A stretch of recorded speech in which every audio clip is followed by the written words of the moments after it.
तेलंगाना में आइंदा 500 दिनों में केसीआर का दोबारा इख्तिदार। कांग्रेस हुकूमत की जानिब से गरीबों पर जुल्म सितम का हिसाब जरूर लिया जाएगा। हाइड्रा के जुल्म सितम पर तेलंगाना भवन में पावर पॉइंट प्रेजेंटेशन, वीडियोस देखकर मुतासरीन अश्क बहार। कारगुजार सदर KTR का खिताब।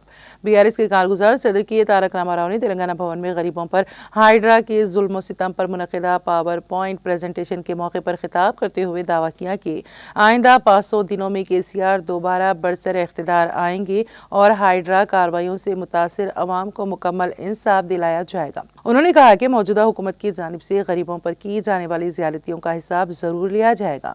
KTR ने हाइड्रा कार्रवाइयों के वीडियोस पेश करते हुए दिखाया कि किस तरह गरीब अवाम के घरों को मुनज़्ज़म किया गया, उनकी झोपड़ियां गिराई गई और उन्हें सड़क पर छोड़ दिया गया। वीडियोस देखकर कई मुतासरीन जज्बात पर काबू ना रख सके। अपनी तकरीर में KTR ने इल्ज़ाम लगाया है कि चीफ मिनिस्टर रेवंत रेड्डी के भाई तिरुपति रेड्डी, वुज़रा P श्रीनिवास रेड्डी, विवेक वेंकट स्वामी और MLC पट्टनम महिंदर रेड्डी के घर भी FTL और बफर जोन में हैं, लेकिन उन पर कभी कोई कार्रवाई नहीं की गई। उन्होंने सवाल किया कि अगर हुकूमत वाकई सब के लिए एक जैसा कानून नाफिज कर रही है तो उन ताकतवर सियासी रहनुमाओं के घरों को क्यों नहीं गिराया गया।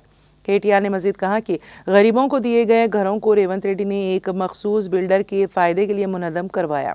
उन्होंने कहा कि जिनके पास मुकम्मल कागजात थी, जिनके घरों पर हाई कोर्ट स्टे था, हत्ता के मजहबी मुकामात और दुर्गमा शरनालिया तक को बख्शा नहीं गया। KTR ने कहा कि अगर हाइड्रा वाकई इंसाफ कर रही है तो बड़े लोगों के घरों को हाथ क्यों नहीं लगाती?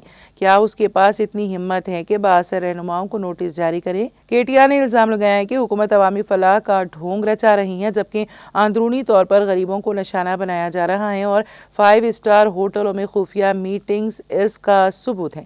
आखिर में उन्होंने यकीन दहानी कराई कि हाइड्रा से मुतासिर तमाम खानदानों के लिए कानूनी टीम हमेशा तैयार रहेगी और उन्हें मुकम्मल कानूनी मदद फराहम की जाएगी। అమ్మాయి తన పేరు వెంకటమ్మ గారు. ఆమె కానీ మిగతా ఆడబిడ్డలు చెప్తుంది ఏంటంటే, అక్కడ రేవంత్ రెడ్డి గారు గతంలో ఎంపీగా ఉన్నప్పుడు, మల్కాజ్గిరి ఎంపీగా ఉన్నప్పుడు మా దగ్గరికి వచ్చిండు.